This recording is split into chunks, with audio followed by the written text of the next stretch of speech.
Everyone, welcome to my channel. जैसा कि आपको पता है कि कल हम लोगों ने मिरर के बारे में पढ़ा था, मिरर को कंप्लीट किया था, उसके पूरे कॉन्सेप्ट क्लियर हो गए थे।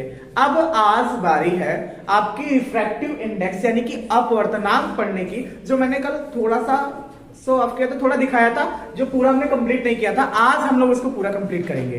जैसा कि आपको पता है, कल थोड़ा जो हमने पढ़ा था उसको रिकैप कर देते हैं कि जब कोई रेस डेंसर टू रेयर जाती है तो अपने नॉर्मल से दूर हटती है, दूर जाएगी, फॉर अवे होगी।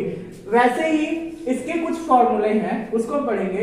रिफ्रैक्टिव इंडेक्स है, इसमें कल हमने पढ़ा था, देखो, sine i upon sine r equal to constant, नियतांक होता है। Sine i upon sine r की वैल्यू जो होती है वो नियतांक होती है। अब देखिए इसमें अपवर्तनांक का फॉर्मूला क्या है, speed of light in vacuum upon speed of light in medium, यानी कि निर्वात में प्रकाश की चाल बटे किसी माध्यम में प्रकाश की चाल। इस फॉर्मूले का यूज हम लोग करते हैं, लिख सकते हैं शॉर्ट फॉर्म में n equal to c upon vm। vm मतलब वेलोसिटी ऑफ मीडियम है ना, मीडियम माध्यम में प्रकाश की चाल। अब यहां पर देखिए कुछ क्वेश्चन हम इसके करेंगे। जैसे बोला गया है निर्वात में प्रकाश की चाल 3 गुणे 10⁸ मीटर पर सेकंड है। यदि कांच का अपवर्तनांक 3/2 हो तो कांच में प्रकाश की चाल ज्ञात कीजिए। इंग्लिश मीडियम वाले थोड़ा सा देखेंगे, यहां पे दिया गया है light speed of light in vacuum, है ना, कि जो आपके निर्वात में प्रकाश की जो चाल है वो 3 × 10⁸ मीटर पर सेकंड दी गई है, यानी कि आपकी c की वैल्यू कितनी दी गई है, 3 × 10⁸ मीटर पर सेकंड। ठीक, और वैसे ही आपका ध्यान से देखिए क्वेश्चन को, कांच का अपवर्तनांक यानी कि रिफ्रैक्टिव इंडेक्स दिया गया है ग्लास का, रिफ्रैक्टिव इंडेक्स कांच का कितना दिया है, 3/2, यानी कि आपका n की वैल्यू दी गई है 3/2, c की वैल्यू दी गई है आपकी कितनी, 3 × 10⁸ मीटर पर सेकंड। ये आपका दिया हुआ है। अब आपको क्या करना है, इसका आप क्या करना है, प्रकाश की चाल या स्पीड ऑफ लाइट निकालना है। तो आप देखिए आपका n इक्वल टू क्या होता है फॉर्मूला, c/v। ठीक, अब इसमें क्या करना है, आपको किसकी चाल निकालनी है, प्रकाश की चाल, माध्यम में प्रकाश की चाल। तो आपको Vm निकालना है, c दिया हुआ है तो क्रॉस मल्टीप्लाई कर देंगे तो क्या हो जाएगा, Vm इक्वल टू c/n। ठीक, अब यहां पर c कितना दिया हुआ है, 3 × 10⁸ और n आपका कितना दिया हुआ है, 3/2। जिनको डिवाइड करना नहीं आता यहां ध्यान से देखें, 3 × 10⁸, यहां पे अपॉन में 3/2 है ना, यानी कि ये डिवाइड कर रहा है, ऐसे लिख सकते हैं आप लोग, डिवाइड बाई 3/2 ऐसे लिख सकते हैं। तब इसको सॉल्व करेंगे तो 3 × 10⁸ मल्टीप्लाई में जब चेंज करेंगे तो रेसिप्रोकल हो जाएगा, है ना। रेसिप्रोकल मतलब कि 2 ऊपर चला जाएगा, हर होगा ऊपर, अंश होगा नीचे, 2/3। तो देखिए मल्टीप्लाई का रूल फॉलो किया, 3 से 3 क्या हो गया, कैंसिल आ गया, और कैंसिल हो गया तो आपका जो c आया, सॉरी Vm आया, वो कितना आया, 2 × 10⁸ मीटर पर सेकंड। समझ में आया सबको। इसमें कुछ नहीं करना था, आपको n की वैल्यू दी हुई थी, आपको प्रकाश की चाल निकालनी थी किसी माध्यम में, कांच में, यानी कांच में आपको प्रकाश की चाल निकालनी थी, तो Vm इक्वल टू 2 × 10⁸ मीटर पर सेकंड आ गया। अब उसका अगला ही क्वेश्चन है, यहां ध्यान से देखिएगा, अगला क्वेश्चन देखिए, आपके सारे कॉन्सेप्ट क्लियर हो जाएंगे अगर एक बार आप बोर्ड पे अच्छे से देखेंगे। देखिए वायु तथा जल में प्रकाश की चाल क्रमशः, वायु तथा जल में प्रकाश की चाल क्रमशः 3 × 10⁸ मीटर पर सेकंड तथा, है ना, 2.25 × 10⁸ मीटर पर सेकंड है। वायु के सापेक्ष जल का अपवर्तनांक ज्ञात कीजिए। तो देखिए आपको दिया गया है speed of light in air 3 × 10⁸ metre पर सेकंड, और वही वाटर में कितना स्पीड दिया गया है लाइट का, वो दिया गया है 2.25 × 10⁸ मीटर पर सेकंड। अब आपको सीधे फॉर्मूला लगाना है n इक्वल टू क्या, c अपॉन v n। ठीक, अब देखिए c कितना दिया गया है, 3 इंटू 10 पे पावर 8। आपका Vn कितना दिया गया है, 2.25 इंटू 10 पे पावर 8। अब देखिए 10 पे पावर 8 से 10 पे पावर 8 कैंसिल हो जाएगा, तो 3 अपॉन 2.25 बचेगा। अब इसको सॉल्व करेंगे, ऊपर नीचे 2 अंक के बाद दशमलव है, ऊपर नीचे हम 100 से दशमलव हटाएंगे इजी करने के लिए, तो ऊपर नीचे 100 से गुणा कर दिया, तो कितना आ गया, 300 अपॉन 225। अब इसको डिवाइड कर लेंगे। सबसे पहले आपको 225 का टेबल नहीं आता तो 5 से कर लीजिए, 5 6 जा 30 0। ठीक, फिर यहाँ पे 5 4 जा 20, 5 5 जा 25, 15 से देखिए 15 4 जा 60, 15 3 जा कितना 45, कितना आ जाएगा 4 अपॉन 3। ये किसकी वैल्यू आई है, n की। इनका रेशियो कितना आएगा 4 अपॉन 3। आप पॉइंट में भी ला सकते हैं, इसको कट कर लीजिएगा 4 अपॉन 3 को। ठीक, तो ये रहा आपका पूरा सेशन जिसमें आपके पूरे रिफ्रैक्टिव इंडेक्स को कवर किया गया है। अब इसके बाद से हम लोग पढ़ेंगे क्या, मिरर के और लेंस के कॉन्सेप्ट। तो अभी स्टार्ट करते हैं, चलिए इसको रफ करें। चलिए, तो अब लेंस के बारे में आज हम पढ़ेंगे और कुछ क्वेश्चन मिरर के भी और लेंस के दोनों लगाएंगे। ठीक है, तो देखिए यहां पर कि अगर आपको बात किया जाए कॉन्वेक्स लेंस की, अब लेंस में देखिए ये आपका कौन सा लेंस है, कॉन्वेक्स है। तो ये क्या करता है, केंद्रित करता है किरणों को। किरणों को क्या करता है, केंद्रित करने का काम करता है, यानी कि ये किरणों को केंद्रित करता है और ये किरणों को फैलाने का काम करता है। ये डाइवर्स कर देता है, ये रेज को डाइवर्स करने का काम आएगा। लेकिन आपको एक छोटा सा कॉन्सेप्ट बहुत ही ज्यादा सीखना जरूरी है। क्या जरूरी है कि अगर बाई चांस जो रेज आएगी सीधे अगर आपके प्रकाशिक केंद्र पर पड़ेगी तो वो सीधा निकल जाती है। प्रकाशिक केंद्र पर अगर किरणें आएंगी तो वो सीधे निकल जाएंगी, इनमें बिल्कुल भी रिफ्रैक्शन नहीं होगा। समझ में आया। अब इसमें देखना क्या है कि जब हम न्यूमेरिकल सॉल्व करते हैं, लेंस का फॉर्मूला मिरर के फॉर्मूले से जस्ट अपोजिट है। 1 upon f equal to 1 upon v minus 1 upon u. इसके रेखीय आवर्धन यानी आवर्धन जो होता है, मैग्निफिकेशन जो होता है वो क्या होता है, प्लस का v अपॉन यू। यहां पर लेंस में जो रेखीय आवर्धन है यानी मैग्निफिकेशन है वो v अपॉन यू होता है और आपका formula i upon image upon object n equal to भी होता है। ठीक, अब पावर ऑफ लेंस, लेंस है तो पावर इसकी जनरेट होगी, पावर तो होगी ही। तो p equal to 100 upon f centimetre में। ध्यान रखिएगा बहुत सारे क्वेश्चन बच्चे गलत कर देते हैं।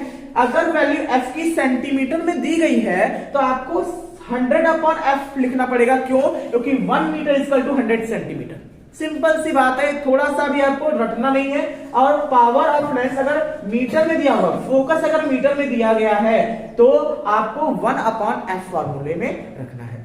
बात क्लियर है। बस इतने ही फॉर्मूले आपको पढ़ने हैं, ज्यादा रटने के चक्कर में मत पड़िए। एग्जाम आपके सर पे है, डरिए नहीं, संघर्ष करिए। तो चलिए, मिरर का हम लोगों ने कल डिस्कशन किया था। आपको पता है कि ये कौन सा मिरर है, तो आप बताएंगे कौन सा मिरर है ये, अवतल। अवतल का मतलब कॉनकेव। बात करें इस मिरर की, कॉन्वेक्स यानी कि उत्तल। दर्पण थोड़ा सा मैं बता देता हूं क्योंकि कल वाले बच्चे अगर नहीं सुन पाए थे ठीक से तो आज की क्लास में वो क्लियर कर लेंगे। ये जो मिरर है इसमें अवतल दर्पण में और अवतल लेंस में UVF तीनों माइनस में होंगे। अवतल दर्पण में, अवतल लेंस में UVF तीनों माइनस में होंगे। कॉन्सेप्ट क्लियर है। उत्तल दर्पण में, उत्तल लेंस में, उत्तल दर्पण और उत्तल लेंस में इतनी सी बात याद रखनी है, U हमेशा माइनस में होगा, V और F पॉजिटिव होंगे। समझ में आया।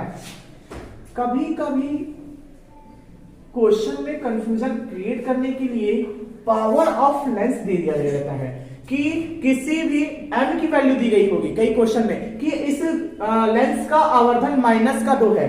अगर माइनस में आवर्धन दिया है यानी कि अवतल लेंस की बात हो रही है। अगर आवर्धन पॉजिटिव है, क्षमता अगर निगेटिव है, क्षमता अगर निगेटिव, पावर अगर निगेटिव है तो लेंस कौन सा होगा? कॉनकेव। अगर पावर ऑफ लेंस पॉजिटिव है तो वो होगा कॉन्वेक्स लेंस। ठीक है, तो अब हम लोग क्वेश्चन की तरफ बढ़ते हैं। इतने फॉर्मूले आपको पढ़ने ही पड़ेंगे, इनको नहीं छोड़ना है रिवीजन के तहत, इसको तो जरूर ही पढ़ना है। अब कुछ क्वेश्चन देखिए। 4 सेंटीमीटर साइज का बिंब किसी 15 सेंटीमीटर फोकस दूरी के अवतल लेंस से 25 सेंटीमीटर दूरी पर रखा गया है। जैसे कि मैंने कल आपको बताया था, ऑब्जेक्ट से मिरर तक की डिस्टेंस को क्या कहते हैं? यू कहते हैं। तो आपको पता चल गया दर्पण कौन सा है? अवतल दर्पण अभी बताया क्या होता है? निगेटिव। तो u इक्वल टू माइनस का 25 सेंटीमीटर लिख सकते हैं कि नहीं लिख सकते हैं? लिख सकते हैं। चलिए, फोकस अवतल में सब माइनस में है तो ये फोकस भी क्या होगा? माइनस में होगा। तो माइनस का 15 सेंटीमीटर। ठीक, आपको क्या निकालना है? v निकालना है। क्या निकालना है? v, क्योंकि आपको प्रतिबिंब प्राप्त करना है, प्रतिबिंब की प्रकृति बताना है। प्रकृति क्वेश्चन में पूछ दे तो आपको आवर्धन निकालना है भैया।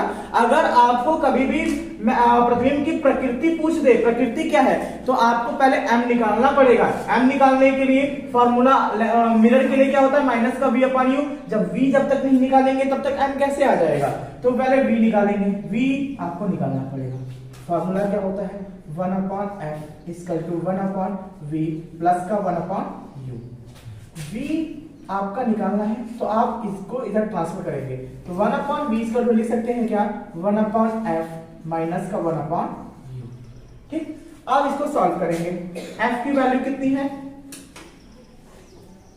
देखिए यहाँ पर f की वैल्यू कितनी है? माइनस का 25 माइनस, क्योंकि माइनस फॉर्मूले में तो माइनस रखेंगे।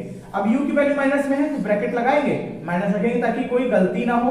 तो u की वैल्यू कितनी है? f की वैल्यू है कितनी? 15 है। f की वैल्यू 15 है और इसकी है 25। आप देखो, माइनस का 1 अपॉन 15 माइनस माइनस का मल्टीप्लाई प्लस का 1 अपॉन 25, ये हो गया। अब इसका एलसीएम लेके सॉल्व कर लीजिए, या आप जैसे मर्जी वैसे सॉल्व कर लीजिए, आंसर आ जाएगा। यहाँ देखिए 15 का मल्टीप्लाई 25 में करेंगे तो एलसीएम ले लीजिए ना। 25 और 15 का एलसीएम कितना आ जाएगा? 75। तो ये कितना हो जाएगा? कितनी बार में 15 के टेबल में कितनी बार 75 आता है? 5 बार में, और ये प्लस है 25 में 3 टाइम्स में। अब यहाँ पे 1 अपॉन v की वैल्यू हम लोग निकाल रहे हैं, तो क्या हो जाएगा? यहाँ पे देखिए v इक्वल टू अगर लिखेंगे हम लोग तो क्या हो जाएगा? 75 अपॉन माइनस का 2। क्यों माइनस का 2? ये -5 है, ये प्लस का 3 है। दोनों में बड़ा कौन है? यानी कि 5 बड़ा है, तो इसका साइन हम लेंगे, साइन लेंगे। अब 2 से डिवाइड कर दिए तो v इक्वल टू कितना आ जाएगा? माइनस का 37.5 सेंटीमीटर। अब इसी तरह आप m निकाल लीजिए, माइनस का 37.5, ठीक, और अपॉन u की वैल्यू भी तो माइनस में है, u की वैल्यू देखिए माइनस में है, माइनस का 25। माइनस से माइनस कैंसिल हो गया, तो आपका m इक्वल टू क्या आया? इसको यहाँ पे हो जाएगा, इसको 10 में हटाएंगे तो 375/25 लिख सकते हैं।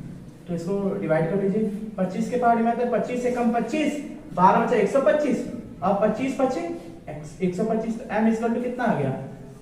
15। यानी इसका जो आवर्धन आया वो कितना आया? यहाँ 0 भी तो है, वो छोड़ दिया, तो देखो 15 अपॉन कितना आ जाएगा? 10। ठीक, अरे 25 एकम 25, 0 तो बचेगा ही ना। अब 25 एकम 25, ठीक, 25 बचे 125, 15/10, 15/10 को हम लोग क्या लिख सकते हैं? n इक्वल टू 3 अपॉन लिख सकते हैं, क्या लिख सकते हैं? 1.5 लिख सकते हैं, बिल्कुल 1.5 लिख सकते हैं ना 15/10 को। ठीक, ये रहा आपका। यहां पर देखिए कॉन्सेप्ट क्या रहेगा। अब यहां पर अगर पूछा जाए कि इमेज की साइज भी ज्ञात कीजिए, बड़ा क्वेश्चन है, ध्यान से देखिएगा। इमेज की साइज भी पूछी गई है। एक एक चीज देखते हुए आपको कोई कंफ्यूजन, कितने छोटे में लगाया और एकदम कॉन्सेप्ट आपका क्लियर होना चाहिए। अब आई भी निकालना है, आपको पता है ना एक फॉर्मूला क्या होता है मिरर में भी और लेंस में भी, m is equal to i upon o होता है। m आपका निकल चुका है, m कितना निकला हुआ है 1.5 इक्वल टू i आपको निकालना है, i को रखिए, o कितना दिया हुआ है आपका ऑब्जेक्ट का साइज देखिए यहां पर 4 सेंटीमीटर, 0.0 का मतलब कुछ नहीं, ये सीधे 4 सेंटीमीटर हो जाएगा। तो आप 4 सेंटीमीटर रखिए, तो i इक्वल टू क्या हो जाएगा, इन दोनों का मल्टीप्लाई 1.5 इंटू 4 तो कितना आ जाएगा 6.0 सेंटीमीटर। तो कितना 15×60 6.0 सेंटीमीटर आ जाएगा। ये आपकी इमेज की साइज आएगी। पूरा कंप्लीट क्वेश्चन हो चुका है और ये क्वेश्चन 3 से 4 नंबर का आपका आएगा।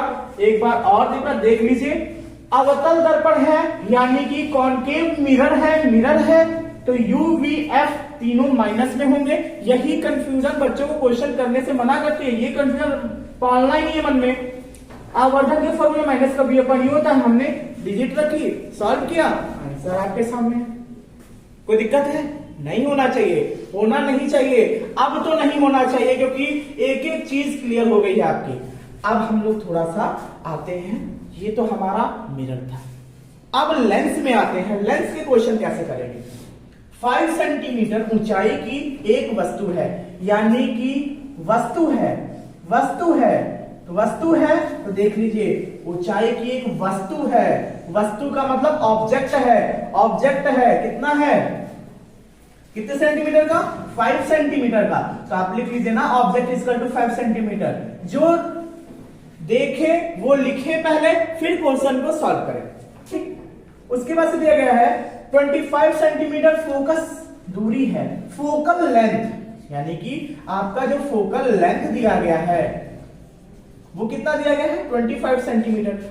कौन सा लेंस है, अवतल लेंस UVF तीनों माइनस, F कितना हो जाएगा माइनस का 25 सेंटीमीटर, ठीक। उसके बाद से आपको आगे चलिए क्वेश्चन में पढ़िए, से अवतल लेंस से 50 सेंटीमीटर, जब भी फॉर डिस्टेंस आ जाए लेंस से मिरर से कभी भी, तो वो जो डिस्टेंस कवर हम लोग कर रहे हैं ना, जहां पे ऑब्जेक्ट रखा हुआ है वहां से और लेंस तक की जो दूरी होती है, डिस्टेंस होती है, उसको हमेशा भी यू मानते हैं। कोई कंफ्यूजन नहीं होगा। एक बार आप देखिए तो माइनस का 15 सेंटीमीटर होगा कि नहीं होगा, हो गया। अब आपको इसमें भी क्या निकालना है, V निकालना है, V निकल जाएगा और आपकी स्थिति भी निकालनी है, या स्थिति निकालनी है, प्रकृति निकालनी है, बात M की हो रही है। तो चलिए इसका फॉर्मूला क्या होता है 1/f इक्वल टू लेंस है, ध्यान रखिए 1/v माइनस का 1/u।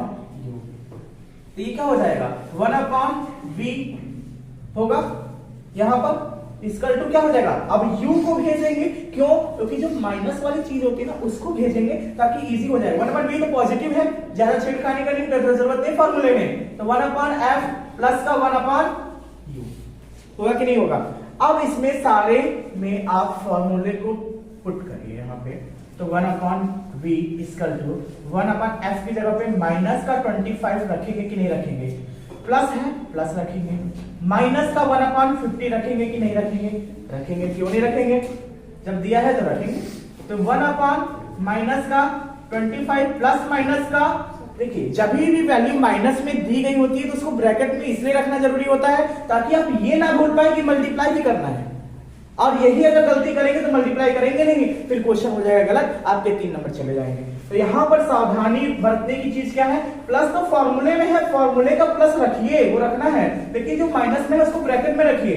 तो ये प्लस माइनस का आप देखिए, मैं भूला नहीं, क्यों नहीं भूला, क्योंकि आप ब्रैकेट है और जहां कोई निशान नहीं होता मल्टीप्लाई का निशान होता है, तो प्लस माइनस का गुणा क्या हो जाएगा माइनस 1/50। कोई कंफ्यूजन है, नहीं होना चाहिए। तो देखिए 25 और 50 का जब एलसीएम लेंगे तो जाहिर सी बात है 50 हो जाएगा। अब 25 के बारे में 50 कितनी बार में आता है, 2 टाइम्स में 2 बार में आएगा, तो माइनस का 2 है, माइनस का 2 रख दिया, माइनस यहाँ पे माइनस लगा दिया, 50 के बारे में 1 बार में, तो आपका जाहिर सी बात है v निकल कर आ ही जाएगा। यहाँ देखिए, ध्यान से देखिए 1/v इक्वल टू हम लोग क्या लिख सकते हैं माइनस का, अब देखिए माइनस का 2 माइनस का 1, यानी जब निशान एक जैसे अगल बगल लिखे होंगे तो वो जुड़ते हैं। अब आंसर माइनस में आएगा, उसमें आपकी गलती थोड़ी ना है, माइनस में आंसर आने दीजिए। माइनस का 2 माइनस का 1 इक्वल टू माइनस का 3 अपॉन 50। तो v की वैल्यू कितनी आ गई 50 अपॉन 3, लेकिन माइनस में। कोई भी डाउट है तो कमेंट में आप मेंशन कर दीजिएगा कि यहां पे ये चीज समझ में नहीं आई, तो मैं इसे समझाने का फिर से प्रयास करूंगा, क्योंकि क्वेश्चन को समझना जरूरी है, क्योंकि ये अंतिम पड़ाव चल रहा है आपके बोर्ड के एग्जाम का। एक एक चैप्टर को हम लोग बहुत ही सावधानी से कॉन्सेप्ट में रखकर बिना कंफ्यूजन के करेंगे, ताकि आपको एग्जाम में जब हॉल में बैठे तो आपको ये ना लगे कि ये क्वेश्चन मैं नहीं कर पाऊंगा। आप अपना पूरा प्रयास करिए। एग्जाम का पैटर्न कैसा होगा वो तो हम देखेंगे, अभी प्रैक्टिस हम करेंगे, आप घबराइए नहीं। तो v इक्वल टू माइनस का 50 अपॉन 3, ये हो गया। अब आपको क्या निकालना है m का फॉर्मूला क्या होता है माइनस v अपॉन u, क्योंकि लेंस है ना, लेंस में जो आवर्धन होगा m होगा वो प्लस में होगा। तो अब देखिए v की वैल्यू कितनी है माइनस का 50 अपॉन 3। अभी जब रिफ्रैक्टिव इंडेक्स का हम क्वेश्चन करा रहे थे और मैंने बोला कि अगर आपको कैलकुलेशन में दिक्कत आ रही है, अपॉन लिखना नहीं चाहते, तो आप डिवाइड का निशान बट्टे की जगह पे लगा सकते हैं, ताकि आप बेसिक से आप क्वेश्चन को सॉल्व कर पाए। तो डिवाइड का निशान लगाया, u था ना, u की वैल्यू कहां थी, चलिए u के पास चलते हैं, माइनस का 50 हमने रख दिया, माइनस का 50 अपॉन 3, मल्टीप्लाई का निशान लगाएंगे, रेसिप्रोकल होगा, अपॉन में 1 लिख सकते हैं, जिसका डिनोमिनेटर नहीं होता उसके अपॉन में हम 1 लिख सकते हैं। ये तो बेसिक चीज पता होगी, तो ठीक है। तो यहां पे हो जाएगा 1 अपॉन 50 से 50 क्या हो जाएगा कैंसिल, होगा कि नहीं होगा। तो आपका m की वैल्यू जो आएगी वो क्या आ जाएगी, m इक्वल टू माइनस का 1 अपॉन, आप कहेंगे ये कहां से आ गया, देखिए यहां कुछ बचा नहीं, 1 बचा, 1 अब देखिए माइनस यहां पे भी है, माइनस यहां पर भी है, तो गुणा हो जाएगा तो प्लस, ठीक, ये प्लस हो जाएगा, और ये अपॉन में 3 है, 3 1 जा 3, तो प्लस का 1 अपॉन 3, यानी कि अगर पॉजिटिव इसका आवर्धन आ गया, किसकी वजह से, क्योंकि यहाँ पे माइनस था, यहाँ पे भी माइनस था, दोनों का मल्टीप्लाई हुआ, हमारा आंसर प्लस में आ गया।